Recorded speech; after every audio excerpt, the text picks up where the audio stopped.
Treasury Secretary Scott Bessent said today the United States will escort ships through the Strait of Hormuz. Earlier, I spoke to Arkansas Republican Congressman and Chair of the House Intelligence Committee, Rick Crawford, about the war. Please take a listen. Today brought the first statement released by Iran's new supreme leader. You couldn't see him. All you heard was a voice, wasn't his. It was from what I think we would characterize as an Iranian regime presenter. How do you evaluate that, Congressman? Well, I mean, it says a lot about whether or not he is really running the country or if a group of people are running the country.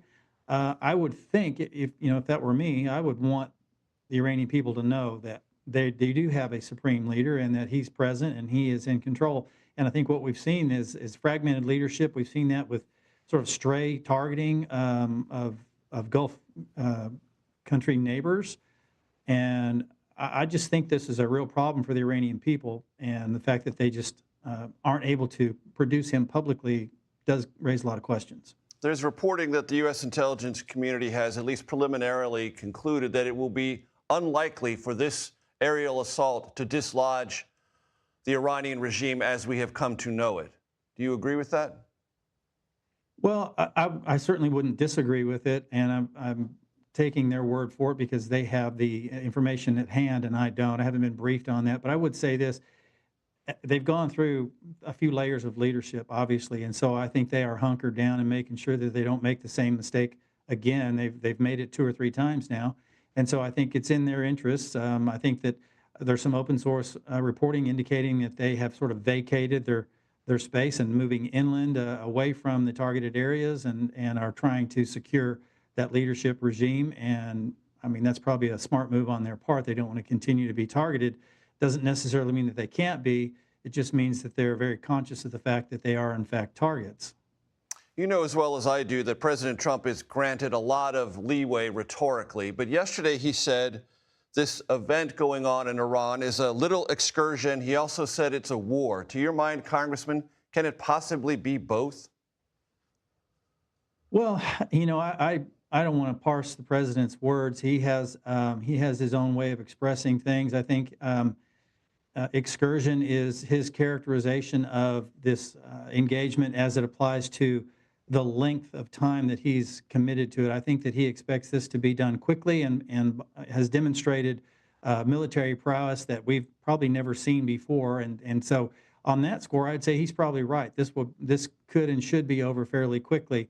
But I do think, when you've got airplanes in the air and you're bombing these targets, and these are all legitimate targets and have been reviewed, then yeah, that's probably a war footing. And so I think he's trying to sort of thread that needle and uses his own way of expressing that. But that's how I would characterize it.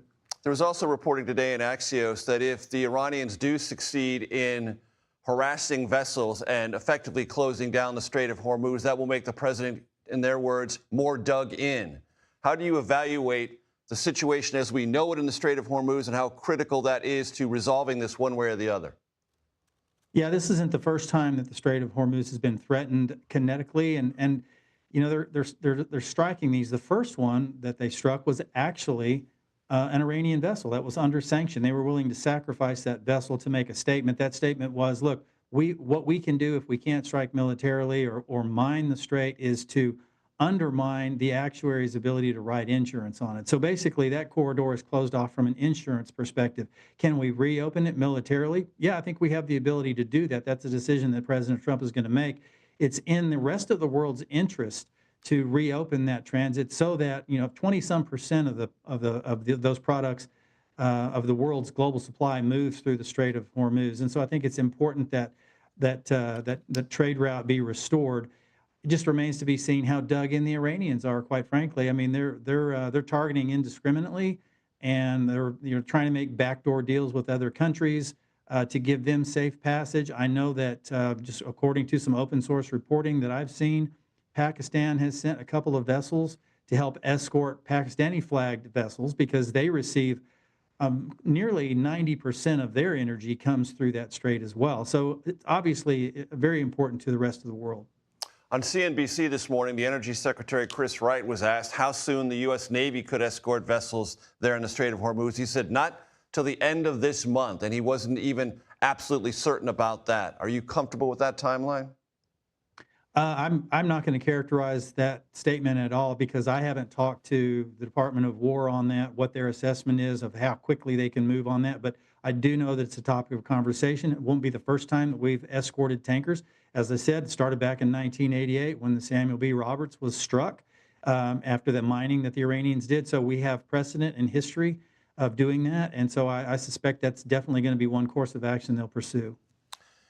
And what do you believe, Congressman, is the current status of Iran's nuclear facilities, meaning the infrastructure and the whereabouts of some 950 pounds or more of highly enriched uranium?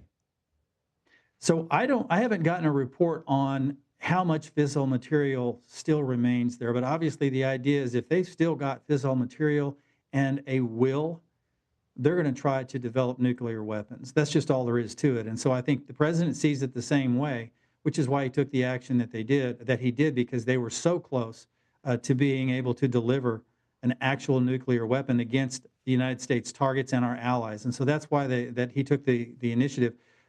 I can't speak to how much they've degraded their ability to enrich, but I would say significantly. Obviously, going back to last year when we did the strike in June, but even in this case, there's been some targeting that has significantly degraded their ability to launch and to produce ballistic missiles and to continue to enrich. Congressman Rick Crawford, Republican, Arkansas, Chairman of the House Intelligence Committee. Thanks so much for your time. You bet. Thank you.